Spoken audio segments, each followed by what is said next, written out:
Get mute myself. Hello and welcome to another episode of the Afterburners podcast. It is Wednesday, August 8th, 2018. I am your host, Sam Niedermeyer. With me, as always, Mr. Bobby Koch. And Bobby, you were looking quite swanky today on Twitter with your new outfits. Yeah, Sam and I went shopping earlier today. He has better fashion sense than I do. Allegedly. So we went out, we had a little mandate, and I ended up looking a little better. I went back to my schlubby clothes for this podcast, but when I start business school, I'll be looking good thanks to Sam. Yeah, Bobby started some business classes in about 2 weeks. We've been going back to business school. So one of the things he wanted to do was not wear T-shirts and shorts and baggy jeans. So are you happy with today? Every instinct I had is apparently wrong. I'd be like, oh, this fits. And Sam would be like, that's 2 sizes too large. So clearly I don't know anything. What's really funny is the feedback you're getting on Twitter versus the feedback you've gotten on Instagram. That's true. So on Twitter, all the 40-year-old fantasy dudes that I talk to hate it. On Instagram, all the like 20-somethings that follow me and Sam on Instagram love it. So I guess I'm appealing to the right crowd. And that's what you're trying to do because you'll be with a bunch of That's true. 20-somethings, 40-somethings. We got a couple people on today that range between the ages of 20 and 40, I think. So really excited to get their opinion on Bobby's fashion sense. Hopefully they had a chance to check it out. If not, we're going to drill them anyways. We got the host and co-host of Dynasty Crossroads. We got Peter Howard, Jake Anderson. We're going to introduce them right now, guys. How you doing today?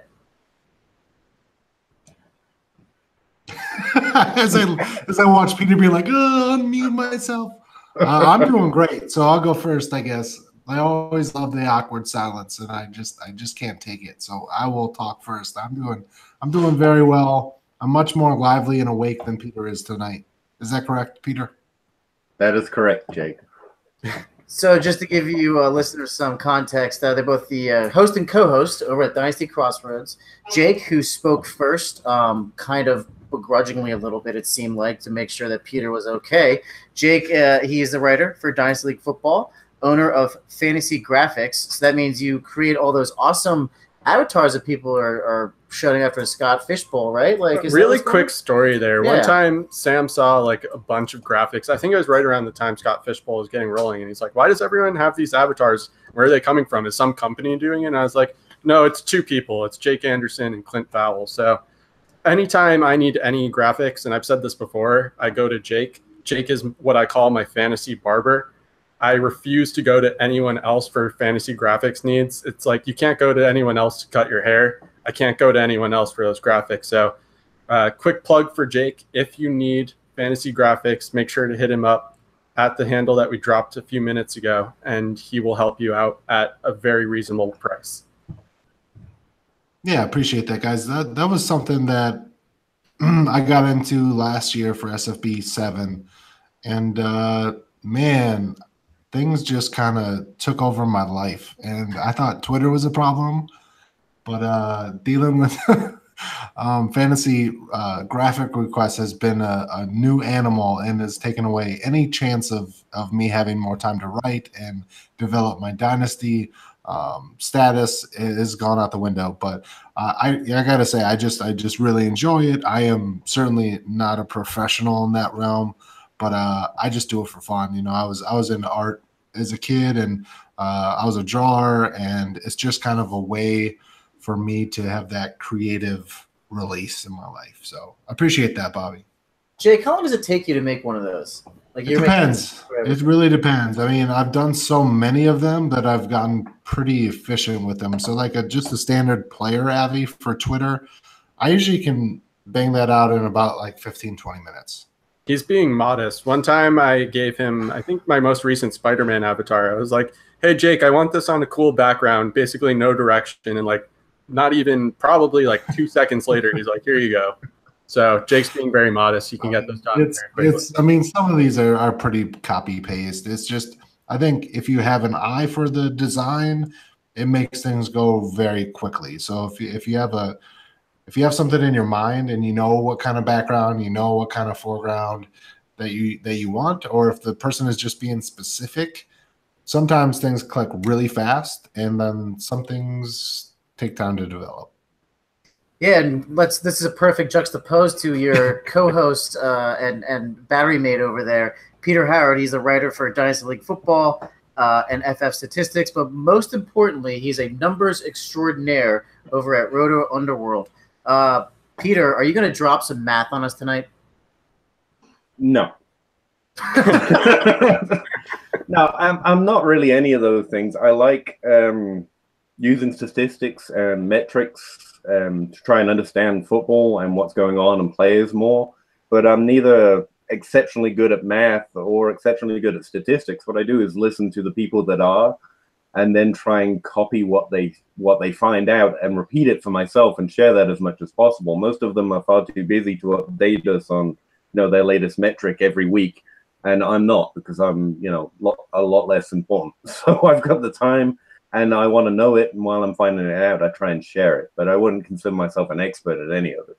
Peter's being very modest too. Yeah. If he's not, don't you just want to punch him in the face sometimes? A little bit. If he's not very good at math, like, I don't know what level he would consider himself, but whatever he is, I'm a baby compared to that. Like, I ask him to explain things to me like I'm in kindergarten all the time. So Peter's being very modest. He's very good at math. He's very good at stats. A lot of the charts he's created on his own. It's not just other experts' work.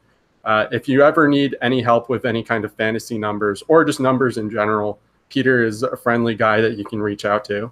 No, that's true. I will say that if I have anything skill-wise that I think I'm good at, it's going and finding what people are interested in and then, getting it to them. Like, people have asked me before, like, what's the market share numbers for this guy or that guy, and I'm pretty good at ferreting it out and putting it in a usable format. So yeah, by all means, hit me up.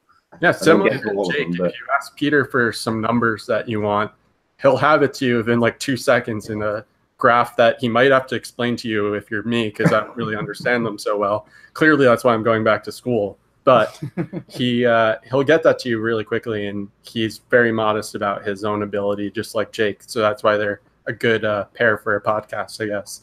And I'll plug Peter because I know he won't do it himself, but Peter does have a Patreon page where you can become a subscriber monthly, starting at like $1 a month, which I do. And the amount of work he just, the emails I get about the charts and statistics he's posting is invaluable. So if you do enjoy Peter's work, feel free to check his handle out on Twitter and become a Patreon member. Well worth it. Yeah, I definitely encourage you all to do that as well. All right, guys, great start. Let's talk some football. We got a great show for everyone today. We're going to go into, obviously, we have the co-host and host of Dynasty Crossroads. We're going to go into some rankings here on a few quarterbacks: Mariota, Matt Ryan, Jameis Winston, Derek Carr, Eli Manning. Really going to go in depth on Andrew Luck. Got a couple of Twitter questions we're going to answer. Of course, our burns of the week that we're going to have to fall in on. Before we get all that, let's start off with Peter's Twitter handle, where you can find all those beautiful metrics. Jake, you followed up where you can find out all those beautiful avatars, and then we're going to get rolling. We're bad at this, Jake. Every time we go on a podcast, like, introduce yourselves, and then 5 minutes later, the host is like, "Hey, do you want to tell them like where they can find you, maybe?" Oh yeah, right. No, you can find me on Twitter at PA Howdy. I write for DLF, as Bobby already said, and Bobby does as well. So you can find a lot of my work there. I've also started to post some stuff on FS Statistics, but it's really our podcast we're having the most fun with at the moment, and that's at Dyno Crossroads on Twitter. Jake, very well done, Peter. Very professional. It's almost like you rehearsed that part. I don't even own a mirror. I don't talk into the mirror before anything. Yeah, you can find me on Twitter at NFL Draft Talker, and that the graphics page is at Fantasy Graphics. That's fantasy, and then graphics is GRAFIX. And you can find me at Rekt Fantasy. That's REKED Fantasy. As Peter mentioned, you can find my work at DLF Football, as well as 2QBs. And just one quick thing, at the end of this show, I'm announcing a contest to give away a 2QBs draft guide. A lot of the show tonight is dedicated to talking about Peter's article in that draft guide. So if this interests you at all, you should enter the contest and try to win it. If not, you should go out and buy one, especially because some of the proceeds all go to, or not all go, but some of the proceeds go to NCADV, which is the National Coalition Against Domestic Violence. It's a very good cause. And yeah, I'll stop my little spiel now. I like how you're teasing it for people to wait until the end before the juicy stuff Well, at this point, they've really listened to us all plug our different things, so they're probably tuning out. So I have to give them something to look forward to at the end of the pod. Of course, this is the Afterburners podcast. You can find us on Twitter at AfterburnersPod. Don't forget to find us on Podbean, Stitcher, and iTunes. We're up to 12 reviews now. Very happy by that. Continue the reviews coming. And don't forget to download and subscribe. 3 more and the T-shirts are coming. Download, we said 15. We're keeping to that. Three more reviews. Make sure they're 5. I actually want to see one star in there. Like, I just want someone to just burn the shit out of us. Like, after burn the shit out of us, get us a 1 star. Make us your burn of the year. I want like iTunes and Google to know that we're not just like loading the stats, right? Like, it's a realistic it's not just show. us creating different accounts, giving ourselves 5 stars. We promise. So, guys, all right, let's get started. So, unfortunately, Jake's gonna like feel like kind of left out or something here, but right now it's all about the Peter Howard show because our first little topic involves a Peter Howard article over on 2QBs.com. So, Peter, is kind of like a 2-part question. We'll break it down for you to make it nice and simple since, well, as Jake, simple. we weren't sure we were ready to be started here. But anyways, and one of your recent articles that Bobby said, obviously you can purchase off 2QBs.com, you identified as 2018 breakouts, right? So it was Mariota, Matt Ryan, Jameis Winston, Derek Carr, and Eli Manning. That's the easy part to remember. The hard part to remember is that there was a whole lot of algorithms and math stuff. So for people like, let's call it me, how can you break some of that down? What was some of the math that you used to kind of figure out these breakout stars? Yeah, thanks. I was really happy to contribute to that because there's some serious work in it, and so I'm kind of drafting off the laurels of most of the people in there, trying to hang out with some of the big boys in 2QB. But it's important to remember the point of that article, and the point was to find the next Alex Smith, the 2017 version of Alex Smith. It's a quarterback that randomly jumps up into the top 5, not just startable, but like the quarterback that everyone didn't expect to be one of the most startable quarterbacks that season. I started out by looking, how often does that actually happen? Because it didn't seem like that happens very often. But I found at least every year there's one quarterback who becomes a top 12 player who never had been before. And it was actually about 60-70% of the time back to 2000 that happens, that a quarterback jumps into the top 5, having never been anywhere close to that before. It gets more familiar if I start shouting out names like Andy Dalton, Alex Smith, Matt Ryan's done it twice. We don't expect them to, but then suddenly they're this really valuable quarterback because everyone drafted them late and they're startable every week with the more skill-based performance players like Aaron Rodgers and Drew Brees. And so I'm looking for a unicorn. And that said a lot, but in the quarterback position, this really is the quarterback you can't really predict. Because it's something unpredictable. That's why it's unexpected. And so from that angle, it's a weird thing to go looking to try and predict. But what I did is basically looked at all those quarterbacks who had done it, who had just jumped in unexpectedly into the top 5, and tried to see what was the difference between the year before and the year they actually jumped up, and see if there are any similarities. And I found some pretty good things that happen with all of them. And so then I looked at the quarterbacks from 2017 and tried to isolate which ones kind of best fit that profile. And those are the 5 I came up with. I don't think anyone's going to be surprised by the names. They're interesting more or less to everyone in Dynasty or redraft. They're good shots late anyway. But I think of the quarterbacks that you can get, say, after the top 5 go off the board, those are the most likely to do the unicorn ride. I guess simply and really the only thing that I found that I could really try and rest my hat on was that the year before they break out, they are all under their own personal efficiency pretty much in every category. There's 1 or 2 examples where they're not, or because efficiency is sometimes weird like that. But and so that what that means is you need a quarterback with a decent history. You can't say a quarterback is is inefficient in a year if he hasn't already played for at least 3 years, because you really don't know what his efficiency average looks like. And so that's why all of them have been in the league for at least a couple of years. I found the average year, career year as a starting quarterback was around 4 or 5, for example. And so quarterbacks like Trubisky and Patrick Mahomes, while I'm really excited about them for different reasons, they're less likely to do this unexpected jump in 2018.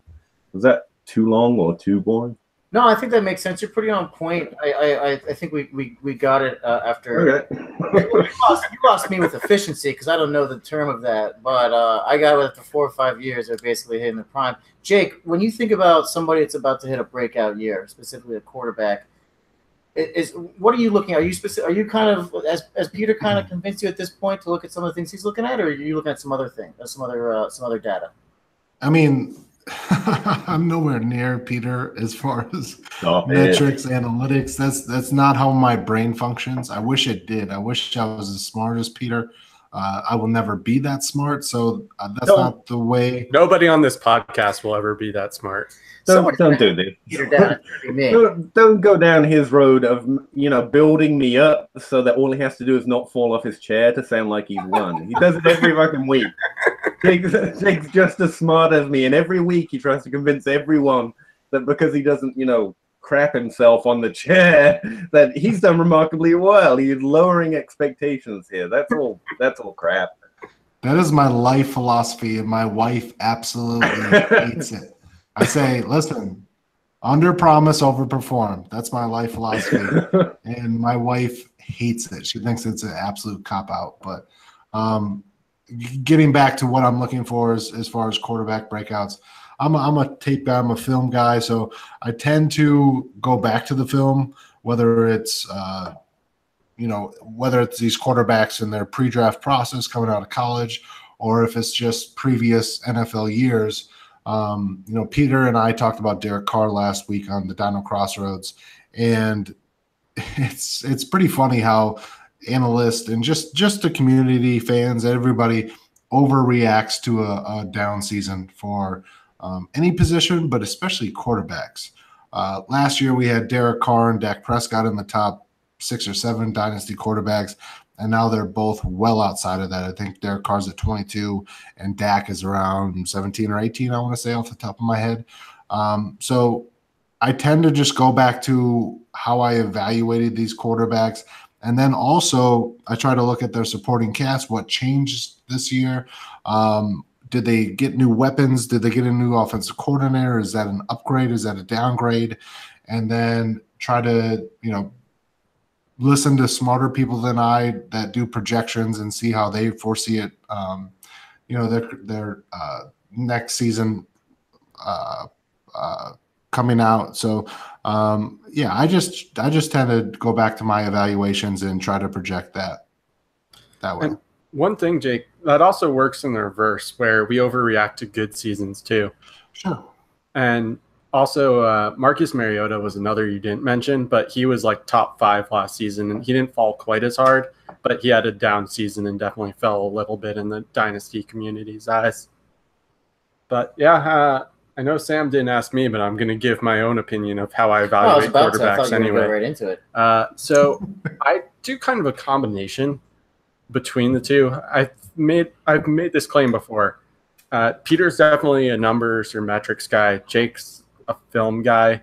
I'm a narrative guy, and what I mean by that is I use really basic numbers and what I've watched of games to tell myself a story, and also just research of what Jake was talking about, like what has the offensive coordinator done in the past? What do the weapons look like? To tell myself a story of what success or not success looks like for a player. And then I try to see which one I convince myself of more. And I actually build narratives for both. This is what people don't know. They always just see one narrative because I only reveal what I think of the player once I've made that final determination. But I build narratives for both. So I say, this is what success this season will look like for this player. And I also have this is what success won't look like for this player. And depending on which one I think is more convincing, at least to myself, that's the one I air out publicly. But a specific stat that I like to see in growth year over year, and I know a few people who are much smarter than me have talked about it, is the average net yards per attempt. I like to see that go up, just because if it's not going up, that's generally a problem. And if I recall, Derek Carr did go down slightly last season. However, to Derek Carr's defense, and I know you guys talked about this and everyone should check out that episode, he's one of a very few quarterbacks who in his first few seasons has passed for 100 touchdowns. And he did have a broken back last year, presumably. So I'm not completely off that train either. And Sam, I can confirm some of that if you want. Sorry, what was that, Peter? I can confirm some of that if you want. I have a sheet pulled up that looks that stuff up, and he was actually at 6.79 yards per attempt, and he was 7.4 the year before. Yeah. So that's one of the reasons he made my potential list, because his efficiency dropped last year, and that's a potentially positive thing for next year. So yeah. Yeah, absolutely. Peter, when you say efficiency, is there something that you figured out yourself? Like, where are you finding this efficiency, and like, what specific efficiency is it? Well, in that context, I was talking about yards per attempt. So a number of yards a player gains for every time they throw the ball, yards per attempt. I was going to come back to that because you said I lost you with efficiency. And it's a really good point. It's a word I use a lot, and lots of people use a lot, and I'm not sure we ever put it in a single definition. And I was trying to think of like a metaphor or something to the way I think about it. Driving might be a good one, whether it's a race car driver or just someone going to the store and back every time. If someone is driving from point A to point B over and over again once a day, every week, but they're always doing it in 7 minutes when everyone else is doing it in 8 minutes, that means they are covering more distance in the same amount of time repeatedly, right? And so they're covering distance more efficiently. And does that help articulate what efficiency is? It's you're doing more with the same amount. What you're saying is you got to find the quarterback that's speeding. Yeah, exactly. And that's what I was talking about, personal efficiency. I mean, once you've got 4 years of a player, and some efficiency stats are better than others. And I think wide receivers have the best efficiency stats right now, which is what makes them, frankly, more predictable and understandable. But yards per attempt is one of the best ones. And Bobby already mentioned it.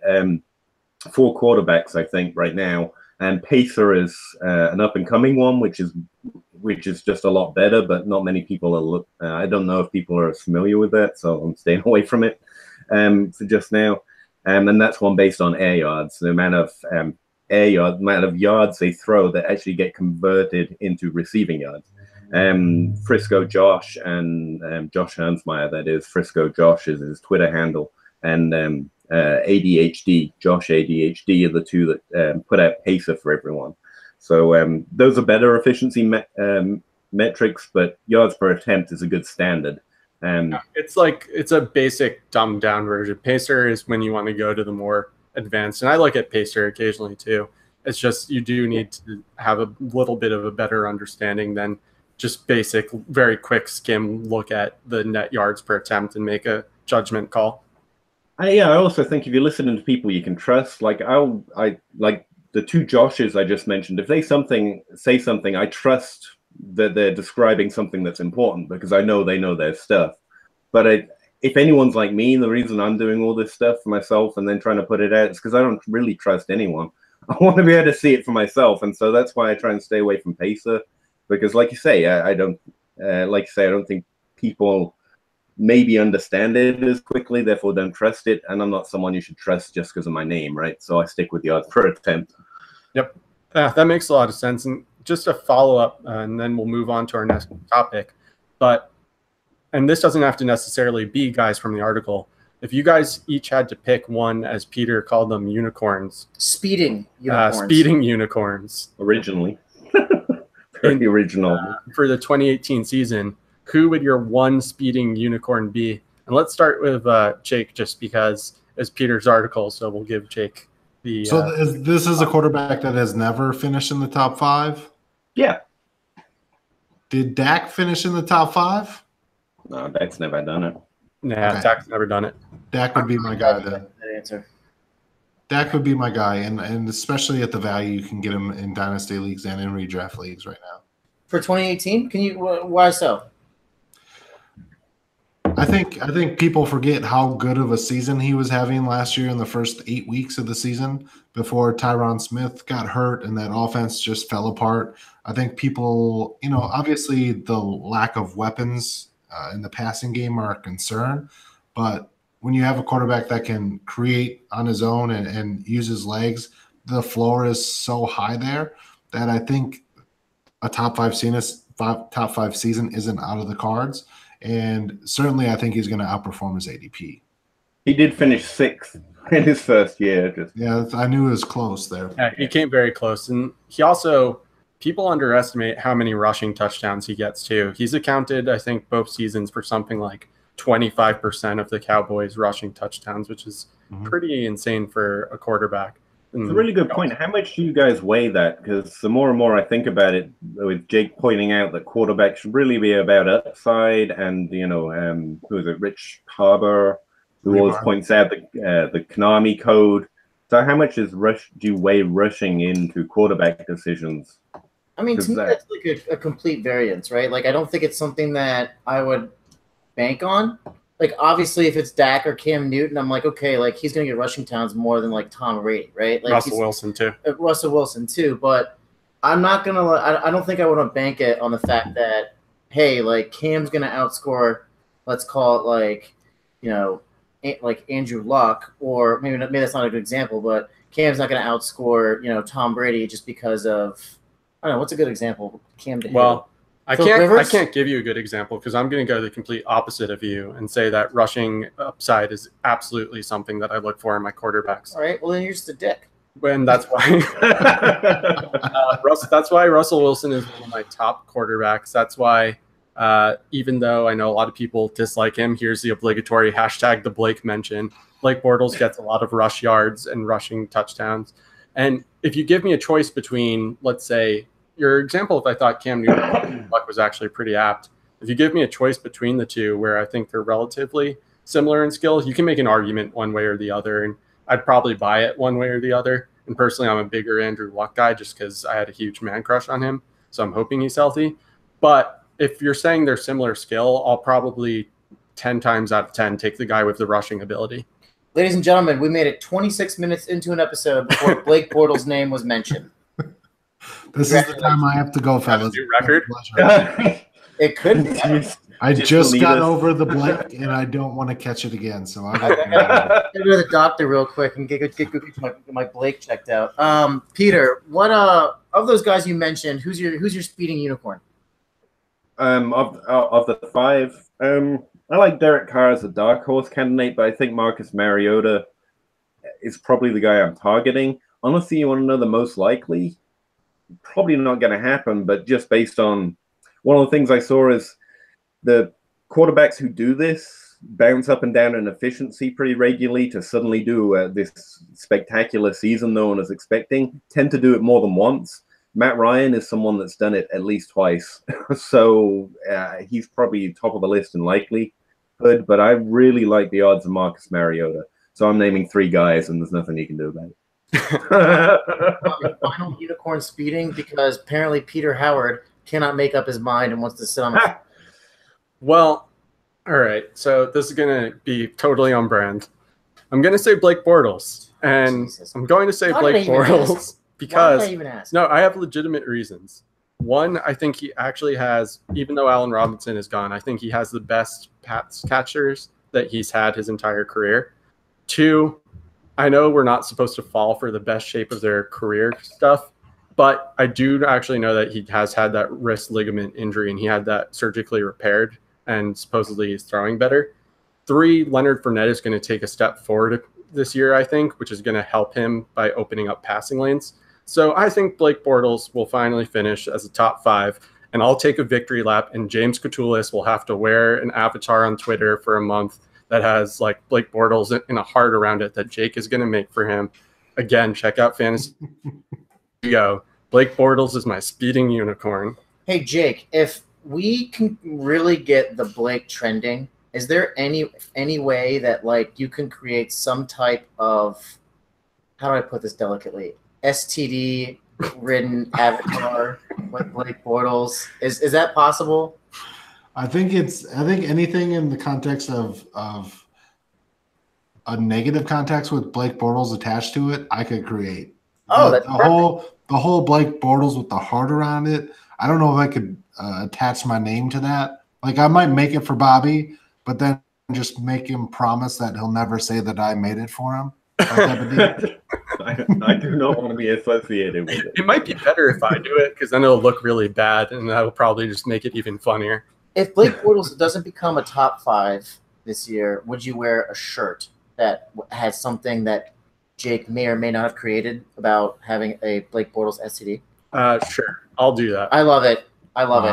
Also, I will say that I already have a bet with James, which is why I mentioned it. I have to renounce Blake Bortles. I think if he doesn't finish as a top 12 in PPG or maybe as 13, it might have even been 15, but it was something in the teens. So you guys may see me renounce Blake Bortles this year, though I doubt it because I just made a bet that he's finishing top 5 or I have to wear a really gross t-shirt. That's a strong call in his receivers group, actually. It's interesting. I think most would say the opposite, that it's probably his worst receivers group. That's because people really love Allen Robinson, and I get it. But who do you love instead? Across the board, he has better receivers, I think. I'm not saying he has the best top end. I'm just saying depth-wise, he has the best guys he's had to work with. So, like, Dante Moncrief is better than Rashad Green, kind of a thing. Exactly. Like, Dante Moncrief is better than Rashard Green. Keelan Cole is a good piece. Marquise Lee, even DJ Shark, for example. And then ASJ is easily the most talented tight end that he's had to work with. Whether that translates or not, he's definitely the most athletic and most game-breaking ability. That's another one, just a freebie for everybody. I really believe in ASJ this year. So if you're looking for a late tight end, that's a guy to target. He's like, even in like best ball drafts, he's like going as tight end 18. And he's just Charles Clay, he's going like tight end 15. Yep. ASJ is going at like tight end 18. Those are like two of my lockdown guys that he's going after Austin Hooper. And between Hooper and ASJ, I would take ASJ. That sounds right. He's due some touchdowns too. Yep. One of the guys we just mentioned, Jake, was Andrew Luck a few moments ago.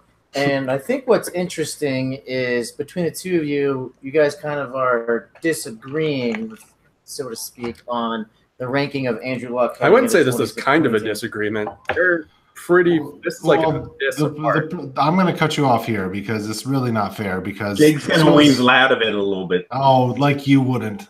Have you guys listened to our Sam Darnold? Have you listened to our Sam Darnold episode? Have you listened to our Sam Darnold episode on Dynasty Crossroads?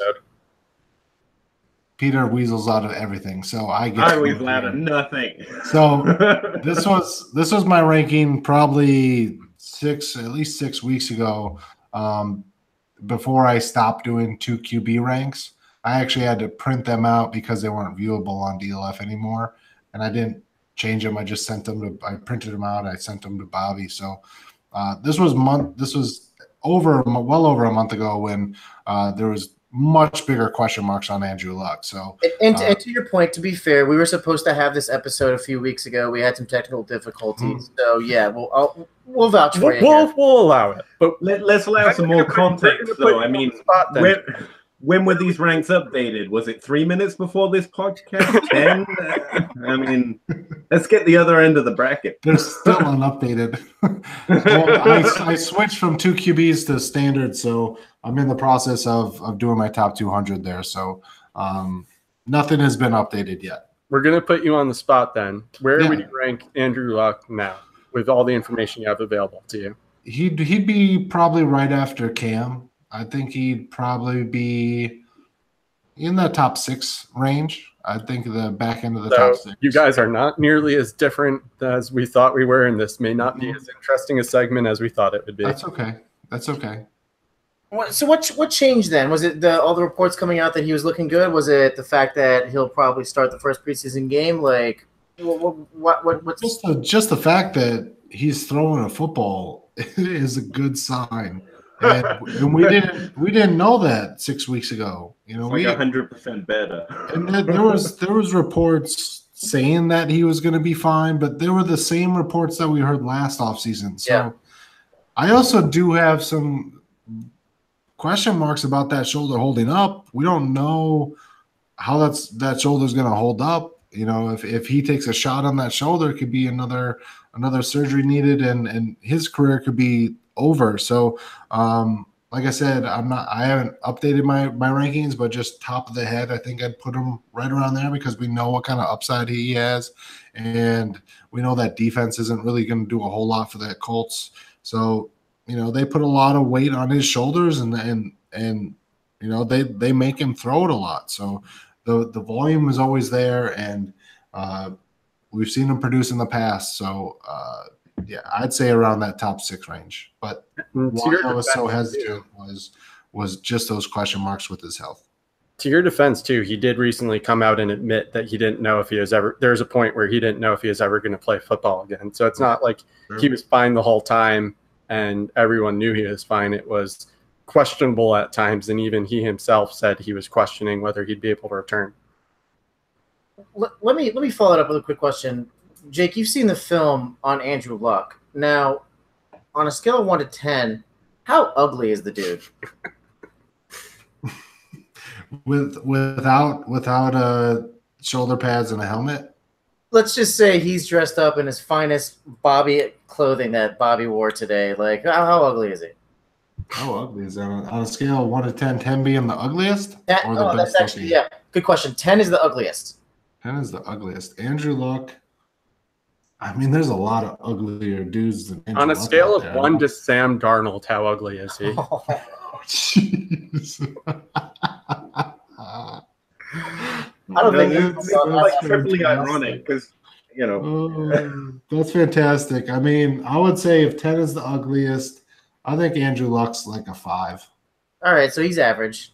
I think he's a very average looking dude. All right, that's fair. He's an indie like 3 and a normal 5. That sounds good. All right, Peter. Yeah. Let's go to you real quick. We'll get to your question about the ugliness, and I'm sure you've got some statistics to back that up. Okay, I thought you were going to rank me. I was getting worried. We can turn into that if you'd like. What's below 10? Andrew Luck, you have QB3. Yeah. Expand on how you have him as a QB3. Well, I am just shocked, I say, at the cowardice rampant in the Andrew Luck rankings, frankly. I mean, Jake over there just quivering in his... No, I'm just kidding. Jake, I am actually a little surprised. Jake's one of the bravest rankers, you know, at bravery relative to ranking a football player. We're not talking about, you know, cops and superheroes here, but he is a pretty brave ranker. If he believes something, if he sees something on a player, he'll put him up there. If he liked Rashad Penny the way I do, he'd put him above Barkley if he honestly believed that. And so I am a little shocked because I see a lot of rankers that I feel that way about who are brave in their rankings, hedging on Luck, and I don't understand it. And something that Jake's actually taught me, and I keep trying to remind myself of, is that quarterback's about upside, right? And that's why we're willing to put Mahomes and Trubisky up in dynasty ranks, and even Wentz, because it was just one season, and Deshaun Watson, because the upside is worth it at a position where it basically doesn't matter after the top 3. And that's a really good point. So we're willing to make those bets on players we don't know are good, frankly. And yet, is anyone going to say, anyone want to make the case that Andrew Luck is not an elite talent?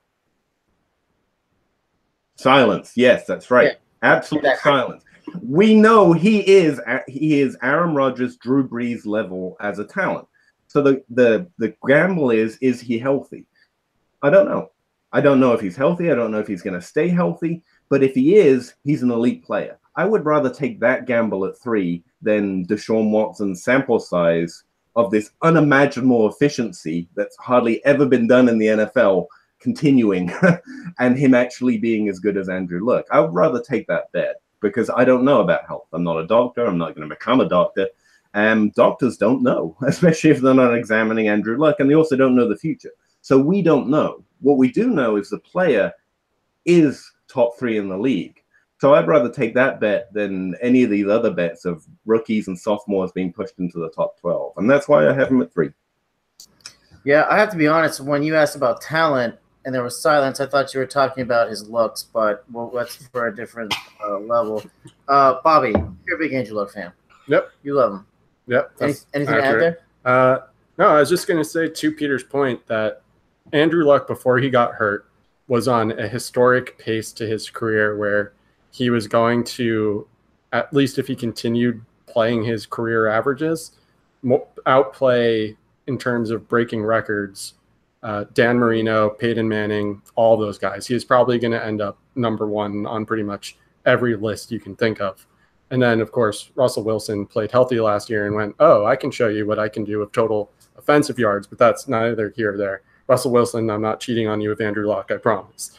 But I do love Andrew Luck. I do think it all depends on his health.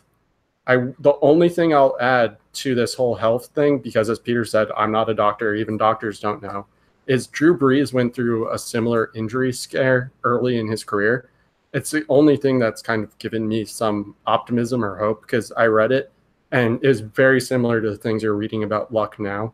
If you go back and look up like Drew Brees' shoulder injury, people are talking about his career maybe being over, and he's come back and been Drew Brees. So the hope is that Luck can... Peyton Manning. Yeah, same idea. Peyton Manning had the quote-unquote career-ending neck injury, and he came back and still did pretty well. He had one good year after that. Yeah. I mean, and to your point, that's a really good comparison. And to your point, that doesn't mean Andrew Luck's more or less likely to continue his career, but it's just it pays off if it works out, and we know it pays off if it works out. And yeah, it's a really good comparison. Yeah, I'm not saying, again, I hate saying, okay, because this one player did it before, this player will do it too. But since we've seen it happen once, it actually did make me feel at least slightly better, because it was like, all right, one player who had a similar injury and had similar fears about him came back and still dominated the league. If Luck can do this, he is absolutely worth his price. And he's currently cheaper than he probably should be if health wasn't a concern, because if he comes back and shows that he's healthy, he's going to completely outplay his price. Do you think... Sorry, Sam. Weird numbers right now. He's completely silly. But one of the things, and maybe Jake, you can line some shit on this, was that like the Colts basically took the Seahawks playbook and said, "Listen, we have a stud quarterback. Let's surround him with no offensive line. Let's see if we can kill him. See how far we can stretch this dollar. Let's go from there." Like, is there anything to think about the offensive line? One thing to add there, you almost took it far enough. They followed the Seahawks plan of no O-line, also no pass catchers outside of one. So like Doug Baldwin, T.Y. Hilton, that's all you get, nothing else. Let's see how many people you can hang off you before you can't complete a pass. That was basically their plan. Yeah, Jake, what do you think of that? Is the offensive line something to worry about there? Not anymore, I don't think, because they invested highly into the offensive line in this draft class. They got easily the best offensive line in the first round. What's his name? Quentin Nelson. He's going to be an absolute monster of a guard. They drafted another guard, I believe, out of Auburn in the second round, and then they drafted another one in the third or fourth round. So they invested into this offensive line, and it helps that they got probably an all-pro at guard who might even play tackle. Who knows? So I'm not worried about that offensive line, which is huge for a guy that you're worried about with his durability. Don't forget, Peter's guy, Marlon Mack, is going to rush for 1,500 yards to take some attention off Luck. That's my guy, man. I love him this year. I like him. Glad to hear you coming to terms with that. Yeah, I've went from Marlon Meh to Marlon Maybe. There you go. That's all I need. Peter, final word. Andrew Luck. He pulls, man. He pulls. He polls? Is that the same thing as I think, yeah, that's similar to this guy. That's the same Peter's. thing? That's Peter's. None of you watch the same TV shows I do. That's a problem. It's a saying on one of them. No, I was going back to your show. You can't just say that and then not say what. I was trying to remember. It's a detective show. You don't even know what show it is. No, Peter. I don't. Peter. Shit. Peter. I honestly can't remember, but it's a phrase from one of them. No, I was going to go back to the attractive version. No. I'm going back to the I'm gonna go check attractiveness. that show out right now. Is it Sherlock Holmes? Is that what you're talking about? No. It's half. I'll remember it and let you know in a second. I swear. All right, send out a tweet if we're not, the show's. Oh no, it's Brooklyn Nine-Nine. Oh, yeah, I haven't really watched it that much. I watched Brooklyn Nine-Nine, and I can't say I remember that saying. It's when they go to the sci-fi convention to meet Terry's author hero, and he's telling Jake he polls, man, he polls, even though he's this ugly troll-looking fella. Yeah, I kind of recall that. It's basically Brooklyn's Nine-Nine version of This Guy Fucks. They were just yeah. This guy polls. Hey Peter, I actually just crunched a ton of numbers right now. The efficiency that This Guy Fucks is better than he pulls. That's just what the efficiency says. All right. All right. Final word on Andrew Luck from Peter Howard. This guy fucks. That's No, seriously, you're talking about how attractive he is, but you take your most attractive, suave friend and then walk him into a club with Andrew Luck, where everyone knows who Andrew Luck is. Who's getting lucky? Both of them. No, Andrew Luck's taking them all home. That's how good. That's how good he is. All right, one person. One person that gave us a question on Twitter, so we're gonna roll up to that. Yeah, just really quick on this one, guys. This comes from was it at Eric John Flynn? The official question asker of Afterburners Pod, Eric Flynn at Eric John Flynn on Twitter asks, more or less, the question can be summed up: Phillip Rivers, yay or nay? Yay. Peter? Yay to what he has been. He's going to be that again. Good, but the team's going to hold him back still. Yeah, low end quarterback one. Yeah, easy.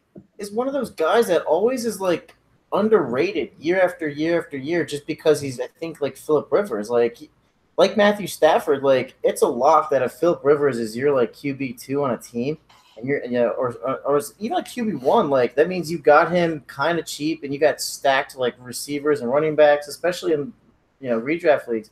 Yay! I mean, Phil he's gonna do it again this year. What he always does. Low end QB1. I'd say like a QB 8, 9.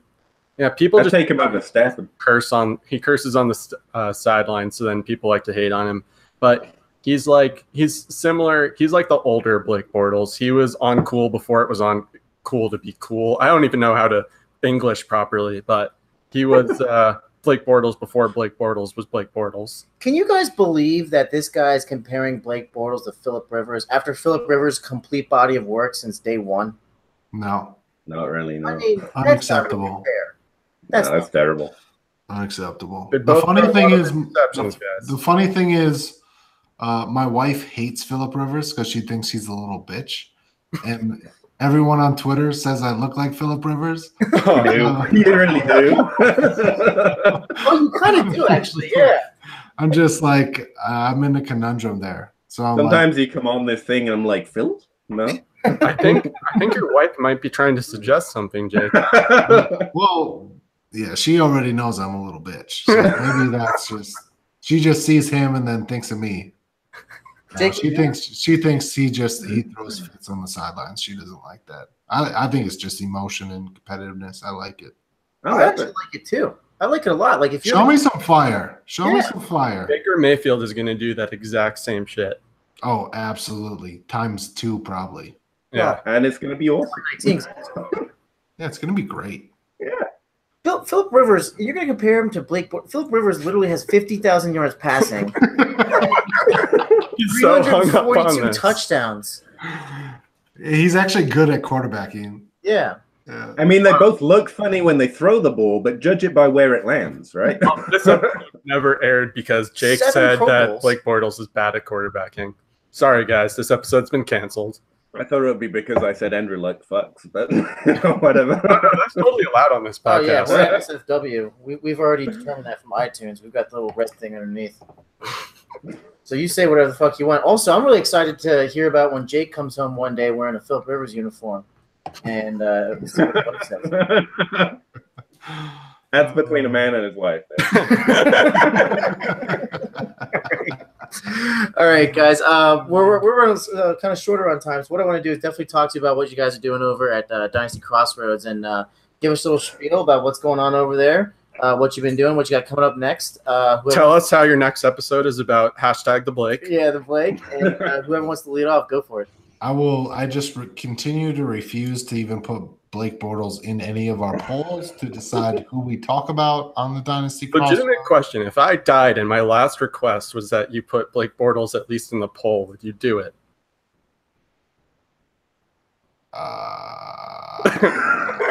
That's a no. You're breaking up. You're breaking up.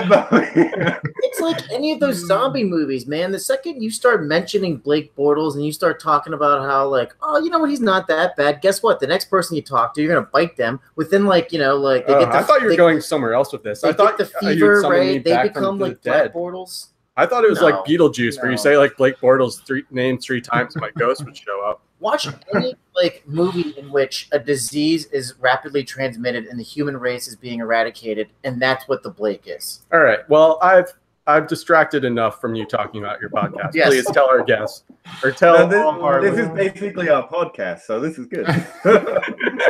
tell all of our listeners what Shit Dynasty show, Crossroads right? is all about. Dynasty Crossroads, we break down one player at a time from a film and analytical perspective. Obviously, I'm the film guy and Pete's the analytical guy.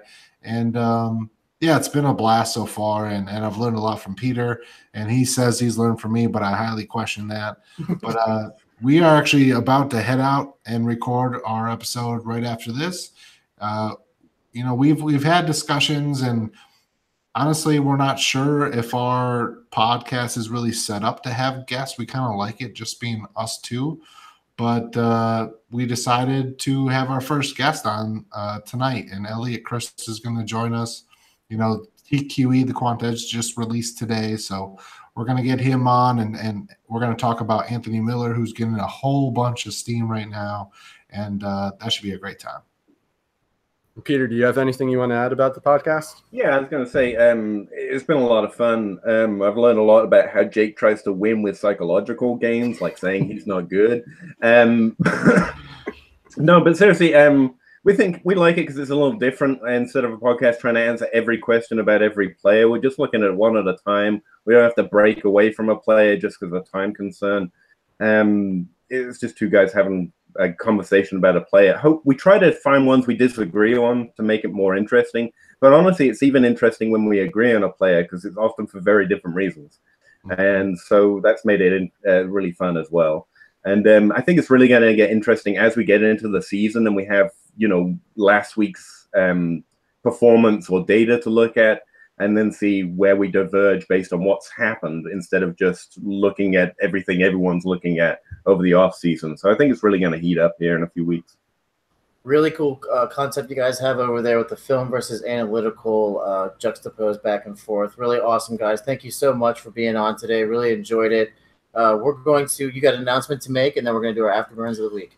Yeah, really quick. So I'm giving away a 2QBs draft guide, as I mentioned earlier. The contest is this: tweet at the Afterburners pod and tell us who your favorite quarterback is and why. It doesn't have to be football related. So for example, I know Sal Stefanale really loves Alex Smith because he wrote about Alex Smith and it won him a bunch of awards, which is cool. I love Blake Bortles because of The Good Place and also just because Blake Bortles is the GOAT. So you can tweet us. We're going to pick what our favorite reason is that we've heard. Knowing both of us, we tend to prefer humor. So there's a hint. If you make it funny, you're probably more likely to get picked.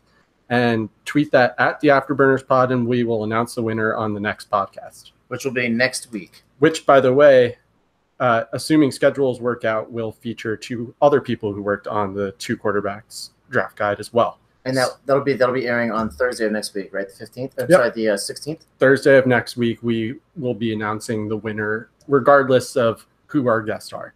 Now, for everyone's favorite segment, probably the burns of the week. Would our guests like to start, or would you guys like us to start? I want you guys to start. I want to hear the fire. Sam, do you have one this week? I got one, baby, and I'm going to make you and a lot of people out there mad. I recently watched Guardians of the Galaxy Volume 2 on Netflix. Obviously, Bobby, huge superhero movie fan. Me, maybe not so much. Decided maybe I should probably acquiesce to his demands and watch some superhero movies. I watched Doctor Strange, not too bad. Guardians of the Galaxy Volume 2, complete garbage. Hated almost every second of it. That blue blob just going out there and becoming like everything on the planet. Kurt Russell was like, not like shooting people, which was weird. Just completely terrible. Anybody who has liked that movie or recommended that movie for me, first off, thank you for tweeting at me. It's very nice of you. But number two, complete garbage, and I'm burning you all for recommending that, including my man Bobby. That's it. This is the end of the podcast. We're never having another Afterburners. Mine's actually also movie related, so that worked out really well. Our man, he didn't know that. We don't tell each other our burns before the podcast. So our man, Pete Lawrence, who has been trying to steal Sam's co-host job for a while now, come at me, tweeted out about going to movies and what candy was the best. And I thought, this is just like an innocent conversation. It's going fine. No one's really making me too mad. And then Steve from the Fantasy Funhouse comes in and says his favorite candy is Dots. And then it gets worse because Sal from the Fantasy Funhouse comes in and says his favorite candy is Dots. If your favorite movie candy is a candy gumdrop, what are you doing with your life? First of all, everyone knows the correct answer is Bunch of Crunch. Mm-hmm. And then second of all, Sal came in with this all, oh, I'm so much older than you. I've been eating candy since before you were born. My mom owned a bakery for 20 years. I had a candy drawer in my house. It was super messed up. I was super fat as a child. But if anybody knows candy, it's me.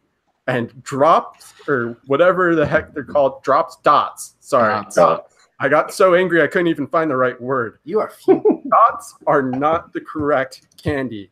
If you think they're correct, you're just wrong and you need to get help. Go see therapy.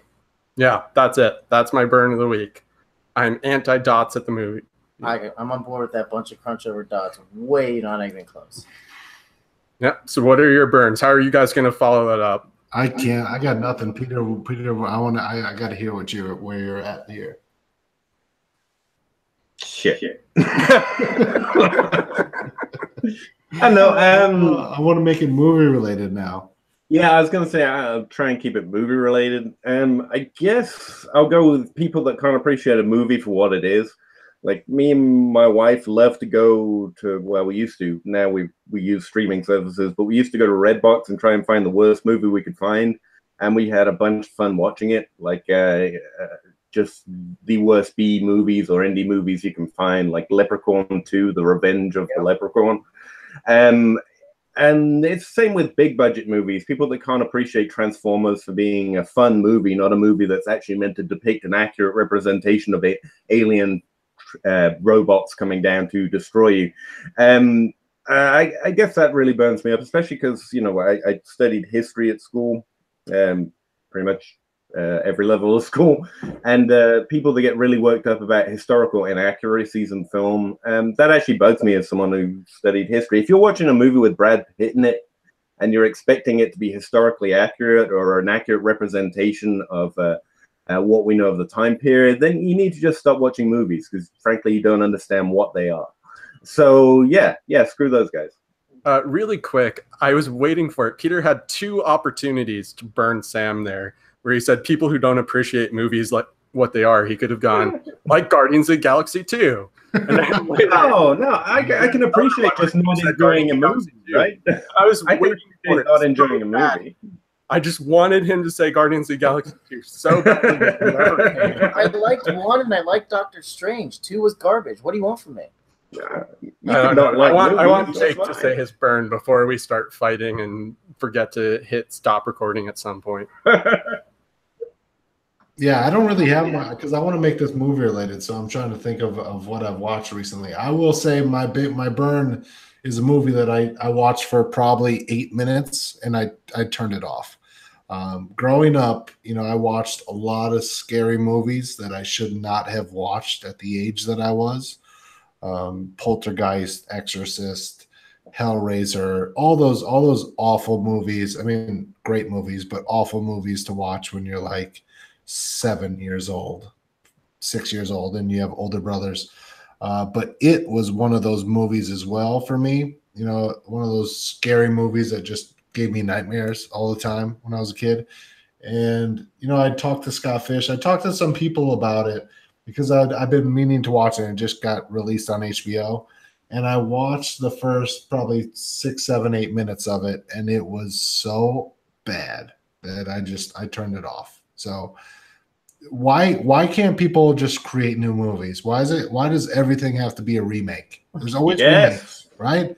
Stop with the remakes. Yes. Do something original, because you will not, especially when it's that much older and that classic of a movie, you're just not going to replicate that feeling for all of us that were, 80s babies. So get the fuck out of here with that.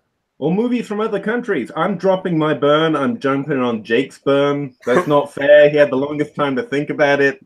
He had the better one, and so I'm jumping on that bandwagon. Really glad when Dynasty Crossroads jumps into the movie production business after the success of the podcast. Guys, thanks so much for being on, man. This was a lot of fun tonight. We're out of time, unfortunately, so we have to call it, but we'd love to have you on again as the season unwinds and as we get closer into the actual regular season. So we have to get going, though. So before we call it a night, Jake, lead us off with where we can find you. Peter, you're up after that, and then we're going to call it. Yeah, thanks, guys. Thanks for having us on. 2 weeks ago was a living hell for all of us. So I'm kind of glad that we got to get to know each other in the city the other week, which was that same week. They had a blast with you guys. And thanks for having us on. Yeah, you can find me on Twitter at NFL Draft Talker. And again, my graphic handle is at Fantasy Graphics. Okay, thanks, guys. My name's Peter Howard, just in case you missed that. You can find me on Twitter at PA Howdy, pretty much 24 hours a day. I write for DLF Football, and I'm doing this podcast thing you might have heard of, Dyno Crossroads on Twitter. Thanks for checking us out. And coming to a theater near you this summer, Dyno Crossroads, the movie of one guy who does film and one guy who does metrics. Coming soon in a world where two guys collide. All right, so you can find me at Rec Fantasy. That's REKED Fantasy. You can find my work at Dynasty League Football and Two Quarterbacks. And this is the last podcast before I start school in some capacity. We'll still be going. We're going to figure it out. It might be less frequently. It might be just as frequent. But just so everybody's aware, I am starting school. And just so everyone's aware, I will be full-time employed starting next week as well. So there's a couple. Yeah, both of us have less time for this podcast. So, and Jake, you're right. It was awesome to meet you. So really happy we had that a couple weeks ago, guys. This is the Afterburners podcast. You can find us at Afterburners Pod. Don't forget to download, subscribe, and review on iTunes. Find us on Podbean and Stitcher. I am at the Needy One, and Bobby Koch is obviously the movie talker on every trailer. Have a good night, everyone. We'll see you next week. Don't forget about that contest. Tweet at us about your favorite QB and why. Until next time, keep it classy, Fantasy Twitter.